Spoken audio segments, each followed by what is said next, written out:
오늘 우리에게 주시는 하나님의 말씀 마가복음 9장 30절부터 37절입니다. 제가 봉독하겠습니다. 그곳을 떠나 갈릴리 가운데로 지날새 예수께서 아무에게도 알리고자 아니하시니 이는 제자들을 가르치시며 또 인자가 사람들의 손에 넘겨져 죽임을 당하고 죽은 지 3일 만에 살아나리라는 것을 말씀하셨기 때문이더라. 그러나 제자들은 이 말씀을 깨닫지 못하고 묻기도 두려워하더라. 가버나움에 이르러 집에 계실새 제자들에게 물으시되 너희가 길에서 서로 토론한 것이 무엇이냐 하시되 그들이 잠잠하니 이는 길에서 서로 누가 크냐 하고 쟁론하였음이라.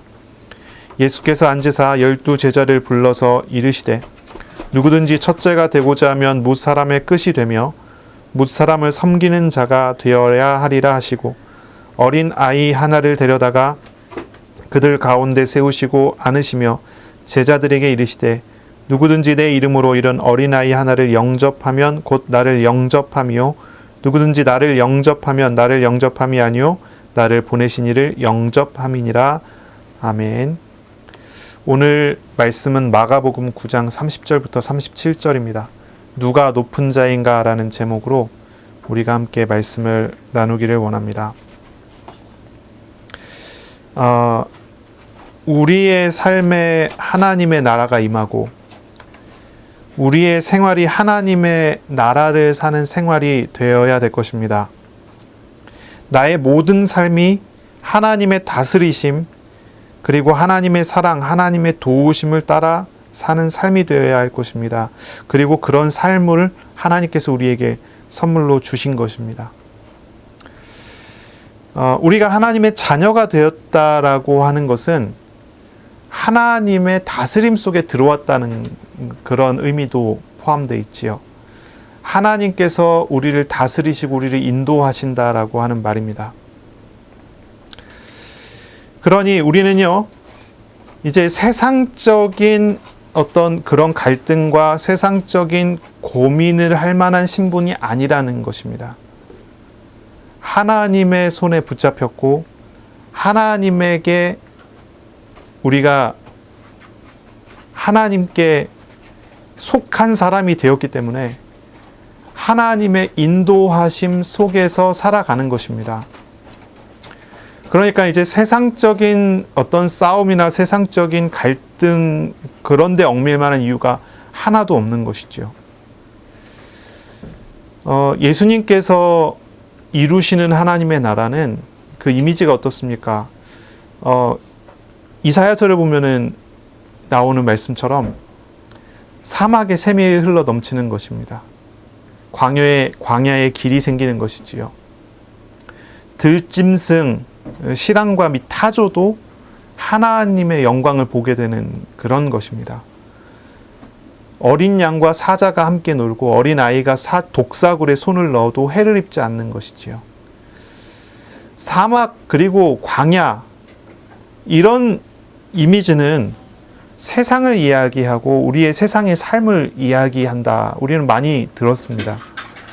그렇지만 세상의 사막 같은 세상에 살지만 목마르지 않는 것은 광야 같은 길이 없는 곳에 있지만은 우리가 늘 길을 찾아가는 것은 하나님께서 함께하는 하나님의 다스림을 받는 사람이 되었기 때문인 것이죠. 그런데 우리가 왜 계속 세상에 얽매여서 고민하고 갈등하고 고통받게 됩니까?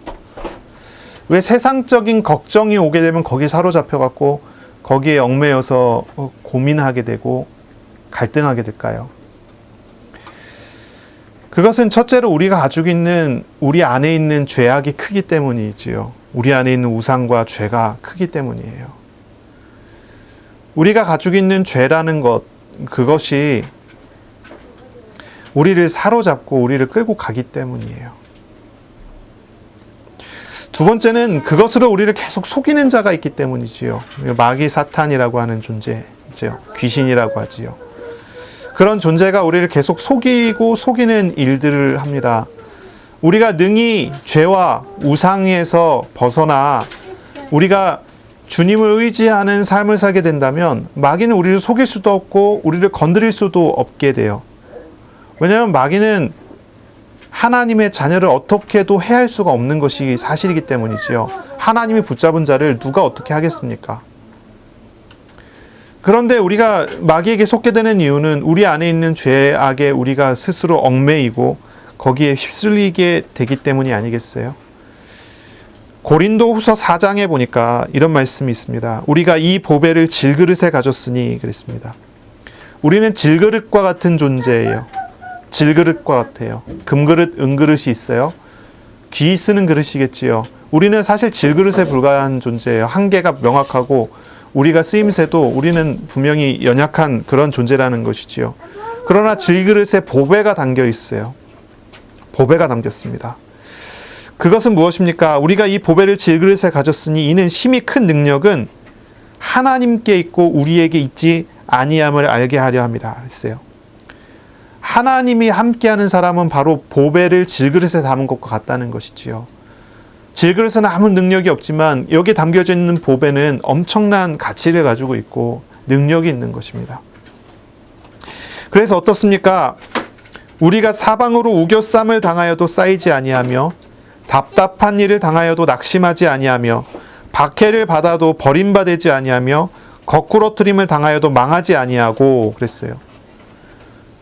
보배를 담고 있는 사람, 보배를 소유한 사람, 보배를 마음에 모시고 하나님과 함께하는, 보배 대신 하나님과 동행하는 그 사람은 어떻습니까? 사방으로 우겨쌈을 당해도, 답답한 일을 당해도, 박해를 받아도, 거꾸로뜨림을 당해도 거기에 영향받지 않고 거기에 얽매이지 않습니다. 고린도후서 4장 10절에 우리가 항상 예수의 죽음을 몸에 짊어짐은 예수의 생명이 또한 우리 몸에 나타나게 하려 함이라 라고 이야기를 합니다. 우리가 죄악된 육신을 가지고 우상과 여러 가지 갈등을 하면서 살아가게 되지만 우리와 함께 하시는 예수 그리스도, 그리고 그분의 십자가와 생명을 우리가 알게 되면 어떻습니까? 어떤 문제가 있어도 하나님의 생명으로 넉넉하게 이기고 넉넉하게 승리하게 된다는 것이지요. 그것이 우리의 신앙생활이고 우리의 삶이 되는 것입니다. 그래서 바울은 언제나 설교 중에 이야기하기를 나는 날마다 죽노라 라고 고백하지요. 그래서 예수께서 내 안에서 사신다. 내가 날마다 죽는다는 얘기는 뭡니까? 내가 겸손하게 생각한다. 내 자랑과 내 고집을 자꾸 꺾는다. 이런 얘기입니까? 그런 얘기가 아닙니다. 내가 날마다 죽노라 라고 하는 이야기는 자기 자신의 죄됨을 늘 알고 깨닫고 죄악을 의지하지 않고 내게 오셔서 함께 하시는 하나님을 의지하는 삶을 산다는 것입니다. 죄를 죽이고 의로움을 입고 산다는 그런 이야기입니다. 쉽게 얘기하자면 내 안에 예수님을 의지하면서 산다는 거예요. 종이는 참 약합니다. 찢으면 찢어지지요. 종이는 참 약해요. 하지만 이 종이를 아주 단단한 돌에다가 딱 붙여버리면 이 종이는 돌만큼 단단한 그런 역할을 하지 않겠습니까? 그런 능력이 있지 않겠어요? 바로 그런 것입니다. 우리는 질그릇에 불과하지만 우리에게 오신 하나님께서는 보배 되시고 능력이 많으시고, 우리에게 오신 하나님께서는 창조자시고 구원자시고, 우리에게 오신 하나님은 전능자이시지 않습니까? 못하실 것이 없으신 하나님, 아니 계신 것이 없으신 하나님, 모르는 것이 없으신 하나님, 모든 능력을 가지고 모든 것을 다스리시는 하나님이시지요. 우리 주님께서 우리와 함께 하시는 것, 그것을 누리는 것입니다. 연약한 나를 붙잡고 살아가는 것이 아니라 완전하시고 온전하신 우리에게 오신 하나님을 의지하면서 살아가는 것입니다. 죄악된 나를 내려놓고 나를 짊어져서 오신 완전하신 하나님과 함께 사는 것입니다. 그러니 신앙생활을 정말 잘하는 사람은 어떤 사람입니까? 신앙생활을 잘하는 사람은 하나님을 의지하는 사람이고 하나님을 잘 믿는 사람입니다. 자기 관리가 철저한 사람이 신앙생활을 잘할까요? 자기 관리를 철저히 한다는 것이 신앙생활을 잘하고 못하고 하는 기준이 결코 될 수 없어요. 자기 관리를 못한다고 해갖고 신앙생활을 잘하고 못할까요? 그런 것도 아니에요. 처음에는 조금 차이가 날지 모르겠어요. 처음에는 어떤 사람이 잘하는 것 같고 어떤 사람 못하는 것 같고, 자기 관리 철저하니까 뭐 새벽 기도부터 해갖고 뭐 교회 행사나 뭐 어떤 것들 다 참여하면서 잘하는 것처럼 보일 수 있어요. 하지만 자기 관리하는, 자기 자신을 의지하는 그런 사람은 주님을 의지하지 않습니다. 그런 것이 문제가 되는 거예요. 자기 관리 하나도 잘 못하는 사람이라고 하더라도 그 사람이 자기가 못함을 알고 주님을 의지하기 시작한다면 달라지는 거죠. 그러니 기준이 달라요. 기준이 다르고 붙잡는 것이 다르고 상황이 달라지는 거예요. 중요한 거는 하나님을 믿느냐 하는 거예요. 하나님을 믿는다는 말은 하나님을 의지하냐는 질문이에요. 여러분의 문제가 왔을 때, 여러분에게 걱정거리가 생겼을 때 여러분은 하나님을 믿고 하나님을 의지하는 생각을, 그런 생활을 하십니까? 아니면 걱정거리를 붙잡고 내가 그걸 어떻게 고민하고 내가 그걸 어떻게 해결하고 내가 어떻게 계산하고 내가 방법을 찾으면서 살아갑니까? 이것이 많이 다른 것이죠. 우리가 보배를 질글 때 불과한 우리가 보배를 담고 있으면서 그 보배의 능력과 보배를 의지할 생각을 하지 않는 것입니다. 내가 하나님의 자녀가 됐고 하나님의 다스림 속에 있고 하나님의 통치 속에 있는 하나님의 사랑받는 자녀이면서 하나님을 의지하지 않는다는 거예요. 사막에 살고 있어요. 광야에 있어요. 사막은 물이 없어서 사막이에요. 광야는 길이 없어서 광야라고 불러요. 그래서 사막과 광야 같은 곳에 우리가 살아요. 거기에 이제 물이 없어요. 목마르게 됐어요. 거기서 생수를 주시는 하나님 바라보기만 해도 생수를 마실 수가 있어요. 근데 그 생수를 마실 생각은 하지 않고 하나님의 주시는 은혜를 입을 생각을 하지 않고 하나님께서 가게 하시는 그 길을 갈 생각을 하지 않고 자꾸 다른 방법을 사용하는 거예요. 다른 능력을 사용하는 거예요. 다른 것을 의지하려고 하는 거예요. 어디 오아시스가 없나? 어디 선인장이 없나? 선인장 잘라갖고 물을 조금이라도 마시려고. 그런 거 찾으면서 답답해하고 목말라하고 고민하는 거예요. 하나님이 함께 한다는 사실은 다 잊어버리고. 그러니 신앙생활이 그게 얼마나 힘듭니까? 얼마나 어렵습니까? 교회에서 다니고 신앙생활하는 게 얼마나 고통스럽습니까? 주님을 의지할 생각하지 않고 자꾸 인간적인 방법을 사용하고 인간적인 고민을 하고 인간적인 어떤 그런 것을 계속 의지하려고 나가지 않습니까? 하나님이 함께 하시는 사람이 하나님을 보지 못하면 무엇을 보게 되겠습니까? 그런 것입니다.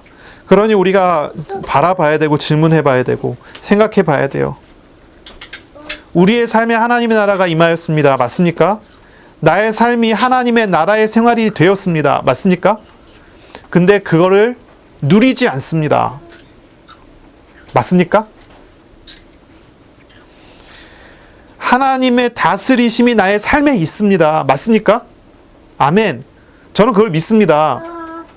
비록 내가 불신앙하고 비록 내가 갈등하고 고민하고 우상을 따라가는 그런 삶이라 할지라도 내 안에 예수께서 오셔서 내가 그리스도로 말미암아 구원받은 사람이 확실하다면 주님이 나를 다스리고 있는 것입니다. 내가 죄악을 따라가는 삶을 할지라도 하나님께서는 오래 참으면서 기다리시는 겁니다. 위험에 처할까 하나님께서 막으시고 감당치 못할 시험은 막으시고 그러나 감당할 수 있는 것들은 허락하시지요.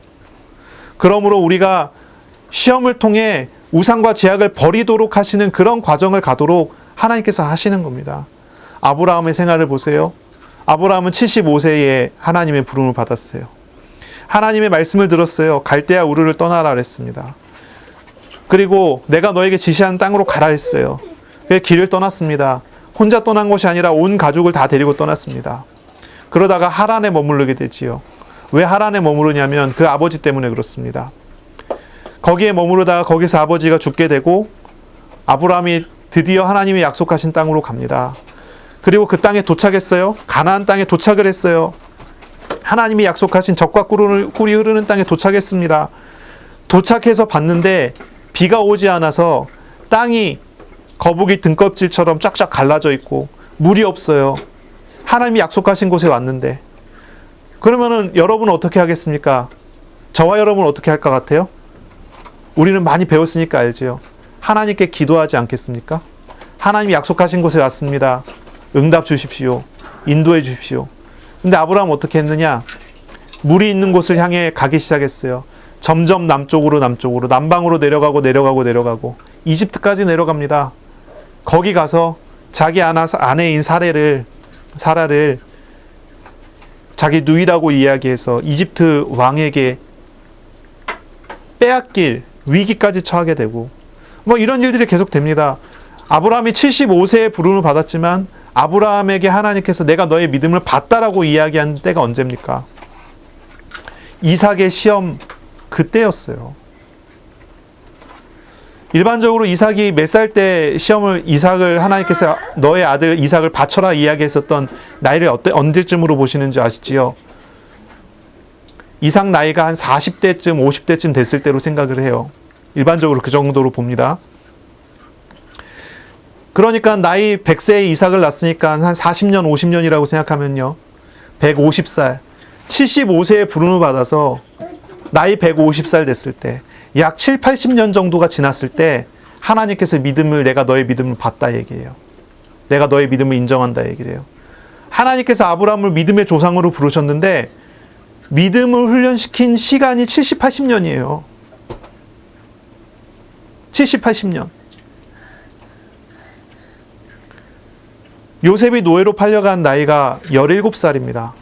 그리고 요셉이 총리가 된 나이가 30살입니다. 요셉은 한 13년 정도의 시간 동안을 노예 생활하다가 감옥 갔다가 왔다 갔다 해요. 모세가 나이 40에 살인을 하고 도망갑니다. 그리고 하나님께서 부르셔서 이제 때가 됐으니 가서 이스라엘 데리고 나와라 한 나이가 80세입니다. 40년을 모세는 광야에서 자기 양도 아니고 자기 장인의 양을 키우면서 목동으로 살았어요. 그 기간 동안에 모세가 했었던 것은 무엇이었습니까? 계속 불신앙했고요. 갈등했고요. 고민했어요. 요셉은 조금 다를지 모르겠지만요. 아브라함의 삶을 보면요. 불신앙하고 복받고 회개하고 불신앙하고 복받고 회개하고 불신앙하고 응답받고 회개하고 아브라함은요. 이 생활의 반복이었어요. 하나님께서 오래 참으셨어요.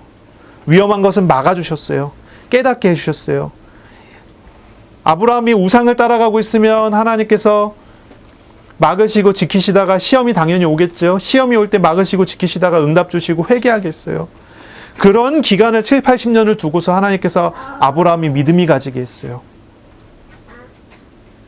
우리가 신앙생활을 해요. 우리는 하나님의 선택받은 사람이고 하나님의 사랑받는 사람이고 하나님의 자녀가 됐어요.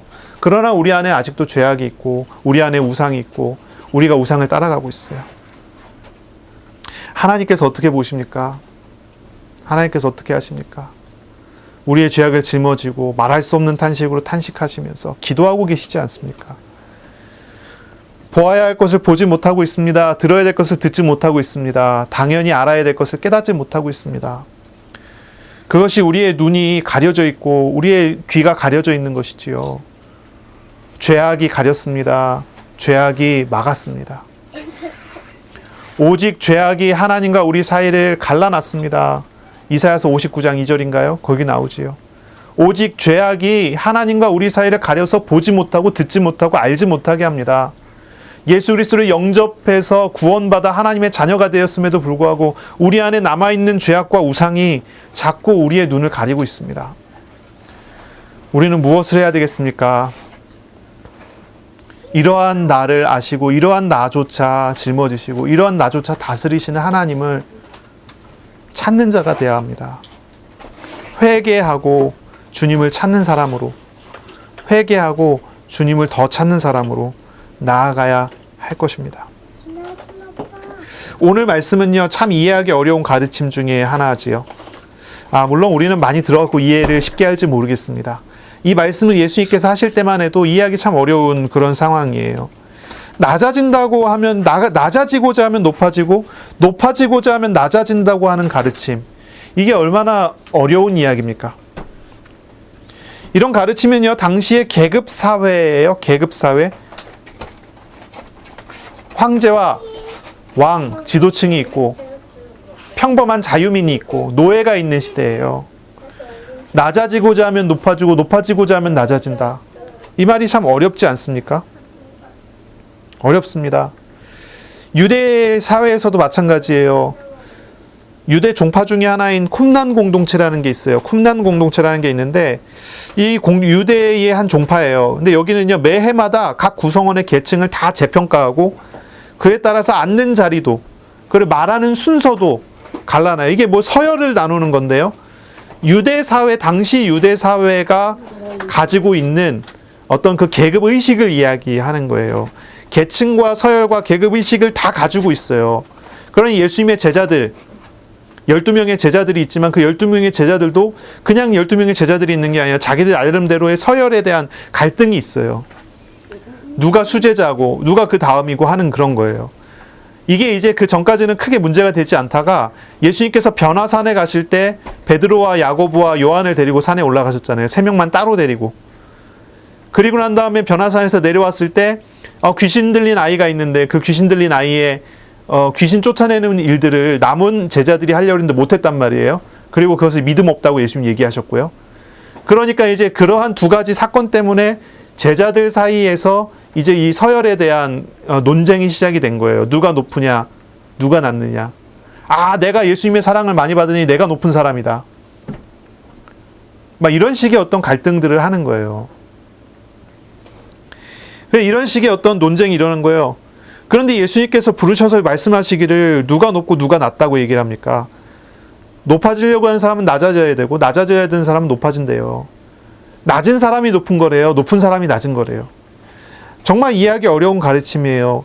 그러니 잘 생각해 보세요. 겸손해라 이런 말이 아니에요. 섬기라예요. 겸손한 사람들 참 좋아요. 근데 이 말씀은 겸손하라는 말이 아니에요. 섬기라고 하는 말이에요. 남들을 나보다 더 낮게 여기라는 말이에요. 그러니 내가 높아져야 되는데 높은 위치에 있어야 되는데 남보다 나를 더 낮게 여기면은 나보다 저 사람들이 더 나은 사람입니다. 이렇게 생각하는 사람이라면 그 사람은 지위가 낮아지지 않겠어요? 근데 그 사람이 높은 사람이라고 예수님 얘기하신다는 거예요. 참 어렵지요. 어려운 이야기예요. 이 말씀은 이런 과정에서 이루어집니다. 예수님께서 가이사라 빌립보 지역의 근처에 있는 높은 산에 올라가셔서 변화산에서 보여주시고 그리고 난 다음에 제자들을 만나시고 내려와서 그리고 난 다음에 그 위에서 가이사라 빌립보 그 근처에서부터 출발을 하세요. 출발을 해서 어디로 가냐면 갈릴리를 거쳐서 가버나움을 갔어요. 여기서 잠시 머무르다 또 여기서 떠나서 예루살렘에 가서 십자가로 가세요. 그러니까 가이사라 빌립보까지 예수님께서 가셔서 제자들에게 신앙 고백을 들으시고 거기서 십자가에 죽을 걸 얘기하시고 그러면서 거기서부터 출발해서 예루살렘까지 내려가는데 반복해서 얘기하세요. 십자가에 죽는다. 십자가에 죽는다. 배신을 당할 거다. 누가 나를 팔아먹을 거다. 그리고 죽지만 다시 살아날 거다. 예수님께서 가이사라 빌립보에서 출발해서 내려가는 그 과정 속에서 그 이야기를 반복해서 이야기하셔요. 그걸 이야기하시는 과정에 이 누가 높은 자인가라는 논쟁이 일어나요. 그리고 이 논쟁을 타고 그 다음에 이 논쟁으로 인해서 예수님께서 제자에 대해서 가르쳐요. 이걸 뭐라고 표현하냐면 제자도라고 이야기해요. 제자도. 제자의 길이지요. 오늘 본문에 볼까요? 9장 30절에 보니까 그곳을 떠나 갈릴리 가운데로 지날새 예수께서 아무에게도 알리고자 아니하시니 아무에게도 알리기 원하지 않으셨어요. 갈릴리 여행을 예수님께서 남몰래 하셨습니다. 그 이유는 예수님께서 제자들에게 따로 가르치실 내용이 있으셨기 때문이죠. 이거는 가르쳐서 확산시킬 만한 말씀이 아니에요. 아주 중요한 영적인 교훈이에요. 예수님께서 십자가에 죽으시고 이제 하늘로 승천해 올라가실 거예요. 죽으시고 부활하시고 승천해 올라가실 거예요. 그리고 난 다음에 이 땅에 누가 남습니까? 예수님께서 세워놓은 제자들이 남아요. 이 제자들은 이제 사도가 돼서 예수님의 말씀에 따라 예수님께서 가르친 내용에 따라 전 세계에 이 복음이 생명의 복음이 증거되도록 해야 돼요. 그걸 위해서 예수님께서 제자들을 부르셨어요. 이제 이 제자들은 아주 중요한 영적인 원리를 배워나가야 돼요. 그러니 다른 무리들은 다 제쳐놓고 제자들만 따로 데리고 예수님께서 제자들을 훈련시키면서 나가는 거예요. 그리고 그 훈련의 첫 번째는 누가 높은 사람인가 하는 질문에서부터 나오는 거예요. 그러니 예수님이 가르치신 제자도의 가장 첫째가 누가 높은가라고 하는 질문. 이것이 굉장히 중요해요. 굉장히 중요해요. 우리가 이제 계속 말씀을 듣고 하지만은 우리가 첫 번째를 뭐라고 이야기하느냐가 관심을 어디에 두느냐라고 하는 거예요. 그렇게 우리가 이해를 하거든요. 첫 번째가 뭐냐? 그 관심이 어디에 있냐? 우리 개혁주의는요, 언제나 신학을 정리하든지 신앙 고백을 정리할 때 1번은 뭐가 되냐면은 1번은 뭐가 될까요? 하나님이죠. 근데 성경이에요. 그래서 개혁주의의 신학책을 읽어보면요, 1번이 성경이에요. 성경은 완전 무오한 하나님 말씀입니다. 그리고 2번이 뭐냐면 그 성경에서 증거한 예수 그리스도에 대해서 고백해요. 그런데 이제 우리 개혁주의가 아니고 우리 개혁주의에서 이제 나와서 이제 다른 종파 같은 경우는 어떻게 얘기하냐면 1번은 성경이 아니고 1번이 예수 그리스도로 시작해요. 예수 그리스도로 시작하고 2번이 성경이 나와요. 그래서 이제 여러분이 당장 이제 밖에 나가고 이제 어떤 뭐 신앙서적, 신학서적 이런 것들을 찾게 된다면 복음주의 계열에서 나온 책들은 전부 가장 먼저 예수님에 대해서 설명하고 그 다음에 성경을 이야기를 하고요. 개혁주의 계열에서 나온 책들은 전부 1번이 성경이고 2번이 예수님이에요. 이게 왜 차이가 나냐면 이걸 이제 바라보는 관점이고 중요하게 생각하는 어떤 중심이 다른 거거든요. 뭐 별로 이제 중요한 얘기는 아니지만 우리에게 있어서 중요한 것은 예수님께서 제자를 가르칠 때 제자주의 1번이 무엇이냐라고 하는 거예요. 예수님께서 가이사라 빌립보에서 출발하셔서 내려오면서 다른 무리들 다 제하시고 제자들만 데리고 그리고 그 제자들에게 예수님께서 가르치시는 내용의 1번이에요. 그것이 누가 높은 자인가. 예수님께서는 가버나움의 집에 들어가셨어요. 가버나움의 집이 어디냐? 누구의 집이냐? 아마 가버나움의 집은 이전에 이제 한번 언급이 됐죠. 베드로의 집이 아닐까 생각해요. 거기서 한 어린아이를 데리고서 설명하셨어요. 그 어린아이는 누굴까요? 그 집안에 살고 있는 아이가 아니겠어요? 무리를 다 제하고 왔으니까요. 아마 베드로의 아이가 아니었을까요? 잘 모르겠어요. 성경에 잘 안 나오니까. 근데 그렇게 추측을 대부분 하더라고요. 어쨌든 이제 그런 배경입니다. 거기서 예수님께서 서로 토론한 것이 무엇인지 길에서 제자들이 서로 토론한 것이 무엇인지 질문하셨어요. 마가 요한이 이렇게 강조합니다. 예수께서 앉으사 불러서 이르시되 3번이나 강조했어요. 3중의 강조법. 이건 뭐냐면 예수님께서 아주 중요한 걸 이야기하신다고 하는 그런 표현이에요. 마가는 이런 식으로 표현을 했어요. 이걸 중요하다라고 하는 거. 근데 마태는 어떻게 했죠? 예수님께서 진실로 진실로 이르시되 아멘 아멘 이런 식으로 표현이 되는데 여기는 이제 마가는 또 다르게 표현하는 거예요. 왜냐하면 마가는 아마도 베드로의 설교를 들으면서 이것이 기록이 됐기 때문에 그랬을 거예요. 마가는 이렇게 강조합니다. 앉으사 불러서 이르시되 앉으사 불러서 이르시되 누구든지 첫째가 되고자 하면 뭇사람의 끝이 되며 뭇사람을 섬기는 자가 되어야 하리라 라고 말씀하세요. 그리고 어린아이 하나를 데려다가 그들 가운데 세우시고 안으시며 제자들에게 이르시되 이 어린아이를 하나 안아주셨어요. 혹 안아주셨습니다. 그리고 말씀하시기를 누구든지 내 이름으로 이런 어린아이 하나를 영접하면 나를 영접하는 것이요 누구든지 나를 영접하면 나를 영접함이 아니라 나를 보내신 이를 영접함이라. 그러니까요, 어린아이 하나를 맞아드렸어요. 예수님의 이름으로 어린아이 하나를 맞아드렸어요. 이거는 어린아이를 맞아드린 정도가 아니라 예수님의 이름으로 맞아드렸기 때문에 예수님을 맞아드린 것이고 하나님을 맞아드린 것이에요. 그렇게 가르쳤어요. 예수님께서는 세상의 인간적인 가치관을 다 뒤집어 엎으신 거죠. 어린아이의 예를 통해서 확실하게 드러내세요. 무엇이 섬김인지. 지금은 조금 다르지만 어린아이의 인격에 대해서 이야기하는 그런 시대가 됐지만 이 당시 유대 시대만 하더라도 이 고대 시대만 하더라도 이 어린아이는 무엇의 상징이냐면요. 어린아이는 하찮은 상징이에요. 유치한 상징이에요. 미숙한 자의 상징이에요. 그러니 달라요. 하찮고 어리석고 미숙한 것 같은 자, 그게 어린아이라고 표현을 해요. 그거는 성경에서 그렇게 표현한 게 아니라 그 당시에 사람들이 인식이 그래요. 그러니 예수님께서 그 당시에 사람들의 인식을 반영한 거예요. 그래서 어린아이를 데려오라. 만약에 지금처럼 어린아이의 인권에 대해서 이야기하는 시대라면 예수님께서 이런 사람을 부른 게 아니라 어떤 노숙자를 불렀을지도 모르겠어요. 그러니까 이제 그런 상황인 거예요. 그런 사람을 사랑하고 환대하는 것, 가장 낮은 자리에 내려가 그들과 함께 하는 것이 하나님 나라에 크게 되는 것이라 라고 이야기해요. 이것은 하나님의 나라의 위대한 것이 지위에 의해 결정되는 게 아니라는 거예요. 높은 위치가 아니라는 거예요. 하나님 나라의 위대함은 섬김에 의해서 결정되는 거예요. 섬김에 의해서. 마태복음 18장 4절에 보니까요. 누구든지 이 어린아이와 같이 자기를 낮추는 사람이 천국에서 큰 자니라. 어린아이처럼 자기를 낮추는 사람이 천국에서 큰 자다. 마가복음 10장 15절에 보니까 이제 다음에 나오겠지요. 천국에 들어가는 유일한 법칙이 이 어린아이와 같이 되는 것이다. 천국에 들어가는 유일한 법칙. 예수님께서는 제자들을 불러서 제자들을 가르치면서 십자가를 가르치는 거예요. 제자들이 십자가를 이해를 못해요.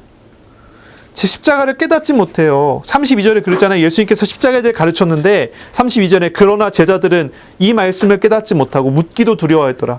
예수님 십자가에 죽으신다는데 이해를 못해요. 받아들이지도 못해요. 알지도 못해요.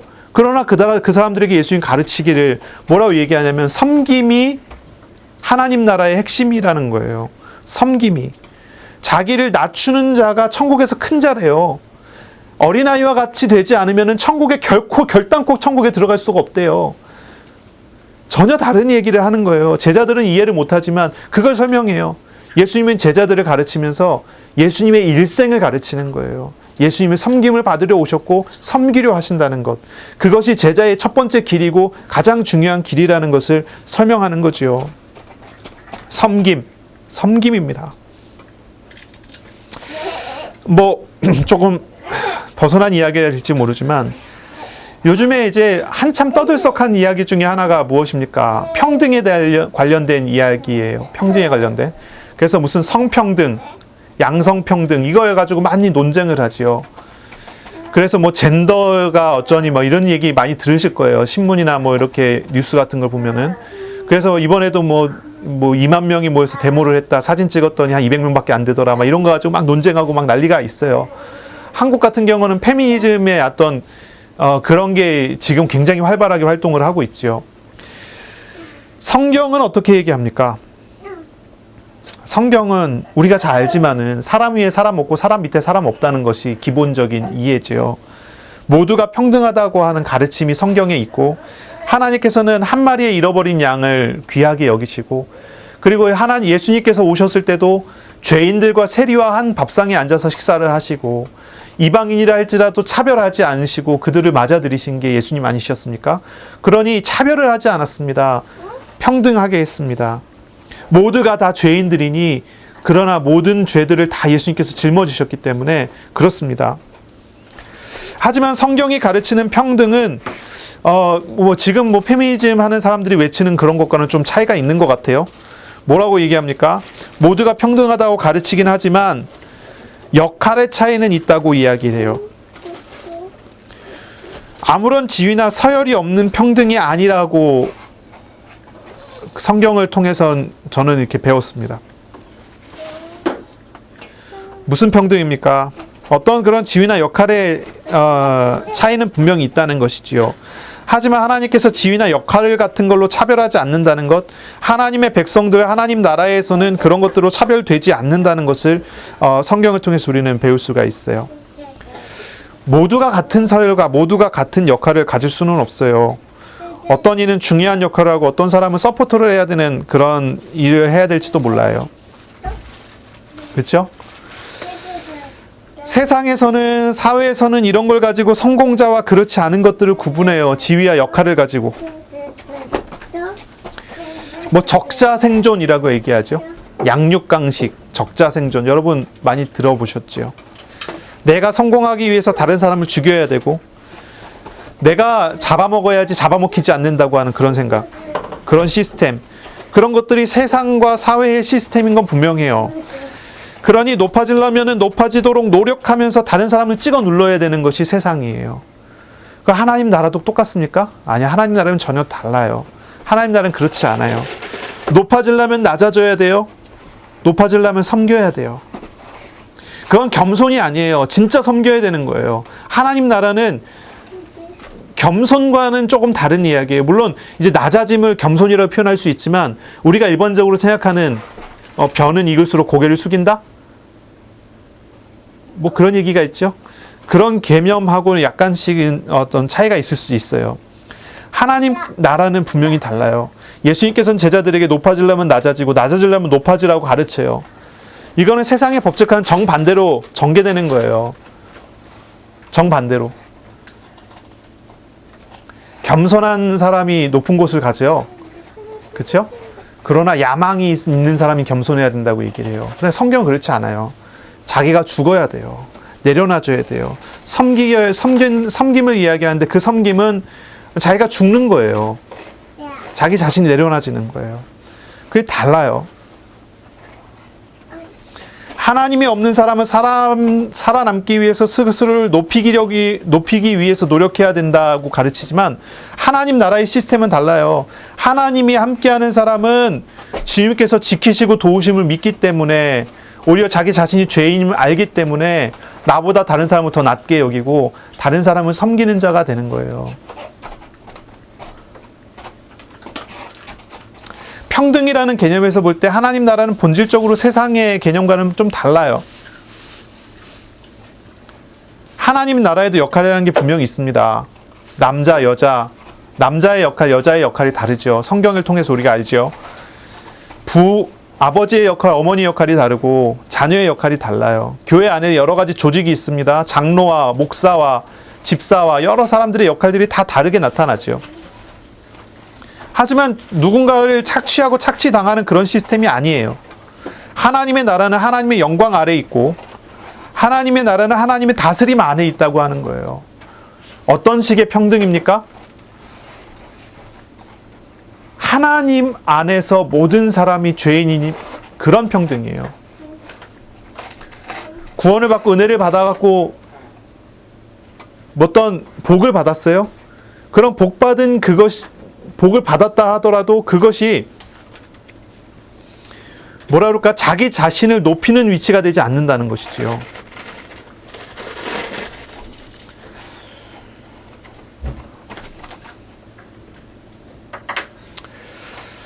하나님의 다스림 아래에 있는 모든 것이 그 안에 있다고 하기 때문에 하나님 아래서 모든 것이 평등한 것이죠.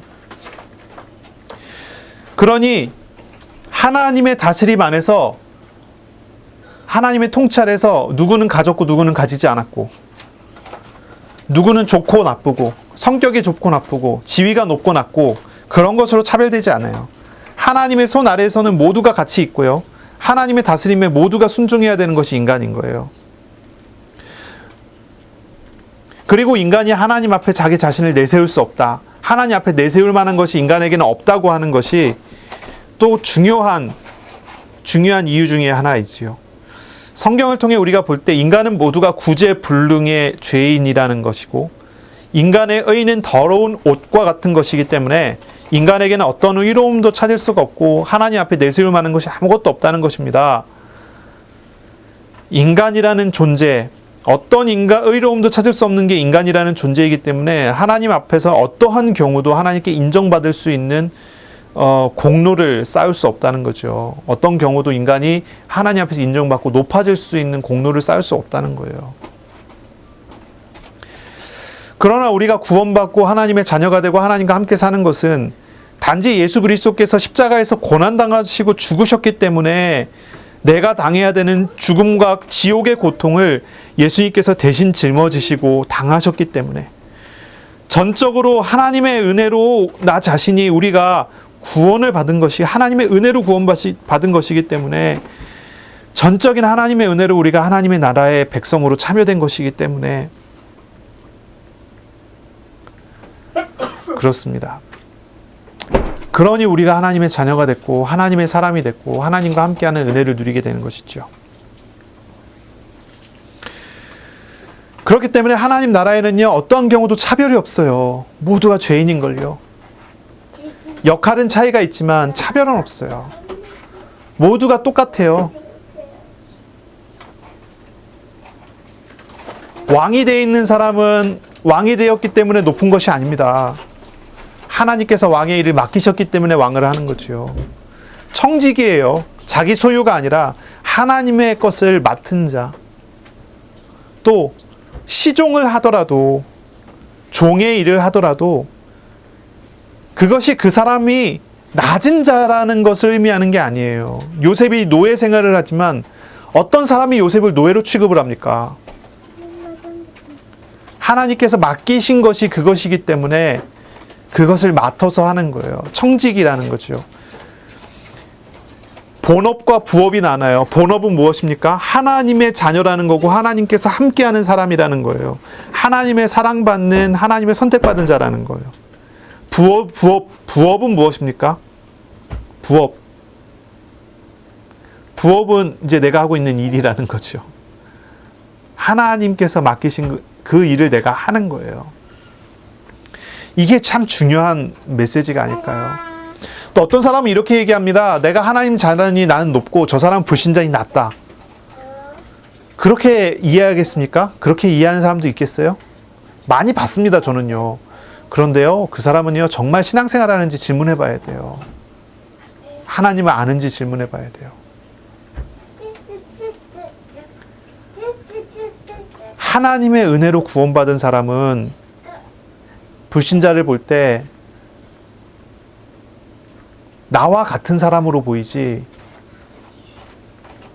나랑 다른 사람으로 보이지 않아요.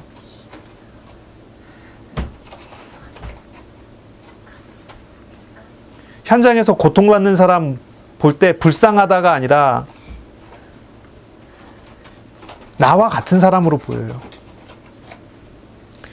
그러니 어떤 사람을 누가 더 어떻게 차별하겠습니까?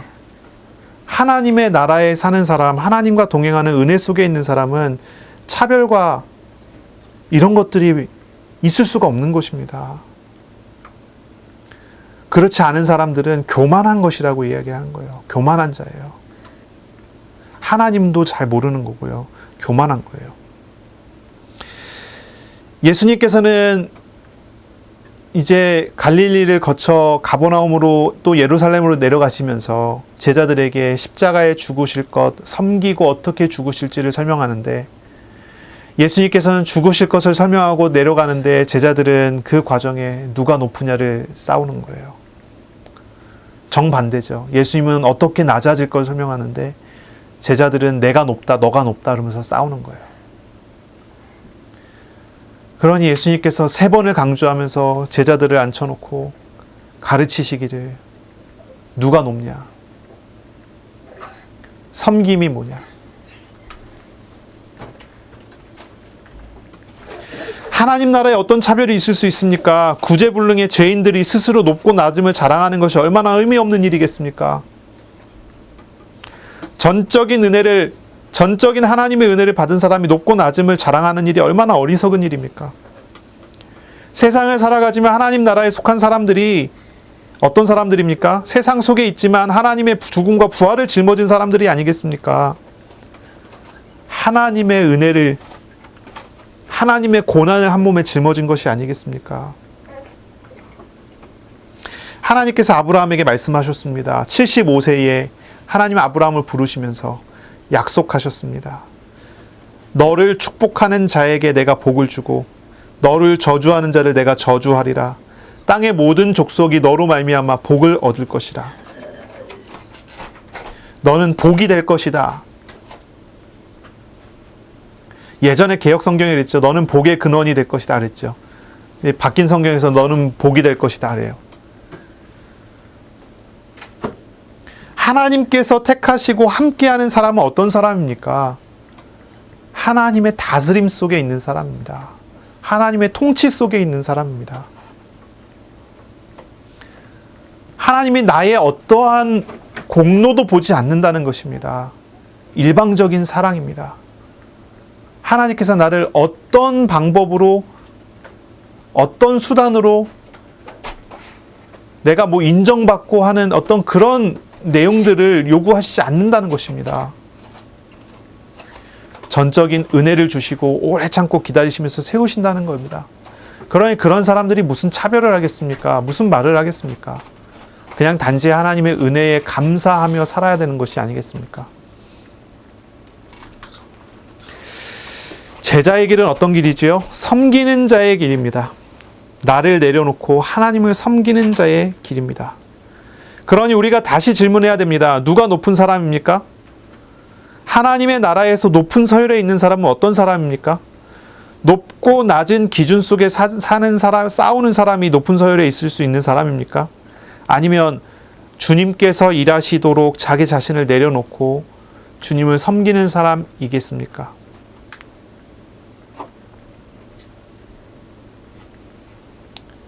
그게 중요하지 않습니까? 요셉이 총리가 됐습니다. 그래서 이제 쌀 장사를 하기 시작했는데 7년의 대흉년을 통해 풍년과 흉년이 왔을 때 흉년을 통해 창고에 쌀을 쌓아놓고 흉년이 왔을 때 그거를 쌀을 파는 쌀 장사를 합니다. 전 세계에 쌀 장사를 하면서 애굽이 세계 최강국이라는 것을 그때 딱 보여주지요. 그때 요셉을 팔아먹었던 형님들이 와요. 그때 형들을 보고 요셉이 뭐라고 이야기합니까? 뭐 여러 과정들이 있지만 요셉이 한 가장 핵심적인 메시지가 무엇입니까? 형님들이 나를 팔았으므로 고민하지 마소서 그래요. 걱정하지 말라고 그래요. 형님들이 날 판 것이 아니라 당신들의 생명을 보존하기 위해 하나님의 나를 앞서 보내신 것입니다. 요셉이 총리라는 위치에 있지만 중요하지 않습니다. 그렇죠? 요셉이 꾼 꿈을 보세요. 해와 달과 11별이 절을 하고 볏집단이 있는데 형님들의 볏집단이 내 볏집단을 앞에서 절을 한다. 그런데 요셉은 어떻습니까? 노예로 팔려가고 감옥에 팔려가고 나중에 총리가 되지만 노예일 때나 감옥에 있을 때나 총리에 있을 때나 요셉은 어디에도 얽매이지 않습니다. 요셉의 주업은 무엇입니까? 하나님을 믿고 의지하는 것. 부업은 무엇입니까? 하나님이 맡기신 노예의 일이었고 하나님 맡기신 감옥의 일이었고 하나님 맡기신 총리의 일이었습니다. 그러니 요셉은 섬기는 자였습니다. 누구를 섬깁니까? 하나님을 섬기는 자입니다. 두 번째, 요셉은 또 섬기는 자입니다. 누구를 섬깁니까? 다른 사람을 섬기는 자입니다. 하나님을 섬기고 이웃을 섬겼습니다. 그런데 요셉은 가장 높은 자리에 있었습니다. 요셉이 겸손으로 그런 얘기를 하는 거 아니죠. 요셉의 진심이지요. 요셉의 중심이지요. 국무총리까지 올라가려면요, 다른 사람들은 어떻게 했습니까? 불신자들은 어떻게 하겠습니까? 자기 자신의 자존감을 높이고 거기까지 올라갈 만큼 노력하고 애쓰고 자기 성취를 가지고 또 여러 권력을 가지고 힘을 가지고 싸우고 쟁취하면서 다른 사람을 밟아 누르면서 올라가지 않습니까? 섬김이라는 것이 아니지 않아요. 겸손이요? 그렇지 않잖아요. 그런 이 말씀은 겸손에 대한, 단순히 겸손에 대한 성경적인 겸손과 우리가 인식하는 겸손이 좀 다른 겸손이지요. 물론 이제 성경적인 겸손이라고 얘기할 수 있겠지만요. 어쨌든 그런 내용들이 아니라는 거예요. 진짜 섬김이에요. 진짜 섬김. 나보다 다른 사람을 더 낮게 여기는 마음. 나는 아무것도 아닌데 하나님께서 은혜 주셨다. 나는 아무것도 아닌데 하나님 나 이걸 맡기셨다. 나는 아무것도 아닌 존재인데 하나님의 은혜 속에서 이 일을 지금 하고 있어요. 그러니 다른 사람을 볼 때 섬기게 되고 하는 것입니다. 하나님을 섬기는 자가 다른 사람을 섬길 수 있는 것 아니겠습니까?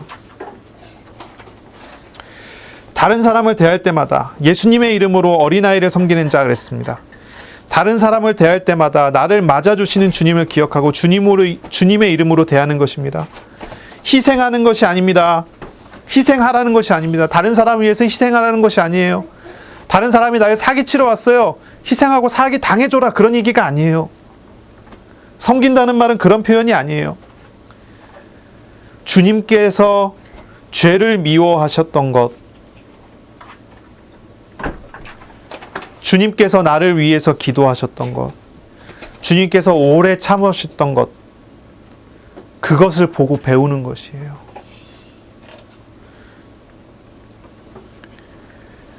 사람을 위해 기도하는 자가 되는 것입니다. 주님의 도우심을 보면서 또 돕는 자가 되는 것입니다. 그러니 모델이 우리의 분명하지요. 우리 하나님께서 나를 오래 참고 기다리십니다. 그런 것과 같이 이웃을 보고 오래 참으며 기다리라는 거죠. 섬기라는 거죠. 그 속에서 우리는 무엇을 경험합니까? 하나님이 예비하신 것과 하나님이 응답하시는 것을 경험하지 않겠습니까? 세상은 싸워서 승리합니다. 그러나 하나님이 함께하는 사람은, 참으로 낮아지는 사람은 싸우지 않습니다. 뭐 합니까? 기도합니다. 그리고 또 어떻게 합니까? 하나님께서 하게 하시는 것을 합니다. 육신적으로 싸우는 것이 아니라 죄와 싸웁니다. 우상과 싸웁니다. 다 내려놓고 하나님이 하시기를 기다리는 것입니다. 하나님께서 싸우게 하시면 싸우면 돼요. 하나님께서 이스라엘 백성을 이웃 나라와 싸우게 전쟁하게 하실 때가 있어요. 그러나 하나님께서 멈추게 하시면 멈추는 거예요. 그것은 높아지고 낮아지고가 아니에요. 하나님께서 하게 하시는 대로. 그러니 어떤 사람보다도 우리들은, 저와 여러분은 하나님과 친밀한 사람이 되어야 됩니다. 하나님과 교제하고 교류하고 하나님 안에서 하나님의 마음을 배우고 하나님의 생각을 배우고 하나님이 주시는 평안을 누리고 하나님과 동행하는 사람, 그런 사람이 되는 것입니다. 그런 신앙생활을 하는 것입니다.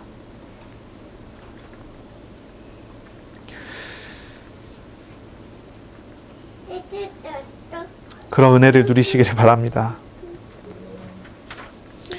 우리가 이 보배를 질그릇에 가졌습니다. 이는 심히 큰 능력은 하나님께 있고 우리에게 있지 아니함을 알게 하려 함이라 했습니다. 우리가 사방으로 우겨쌈을 당하여도 쌓이지 아니하며 답답한 일을 당하여도 낙심하지 아니하며 박해를 받아도 버림받지 아니하며 거꾸로 트림을 당하여도 망하지 아니하고 그랬습니다. 우리가 항상 예수의 죽음을 몸에 짊어짐은 예수의 생명이 또한 우리 몸에 나타나게 하려 함이라. 주님을 섬기는 자, 주님을 의지하는 믿음을 회복하는 그런 사람이 되시기를 바랍니다. 기도하겠습니다. 사랑하는 우리 주님, 연약한 사람들을 부르시고 은혜 주시고 주님을 믿는 믿음으로 훈련받아 세워져 나갈 수 있도록 도와주시니 감사합니다. 하나님을 잘 알아가고 하나님과 동행하는 그러한 삶을, 그러한 은혜를 누리도록 오늘도 우리 가운데 인도하시고 역사하여 주옵소서. 모든 얽매임과 우상 주님 앞에 다 내려놓고 주님을 섬기는 자, 그리고 다른 사람을, 이웃을 섬기는 그러한 사람 될 수 있도록 복 내려 주옵소서. 예수 그리스도 이름으로 감사하며 기도합니다. 아멘.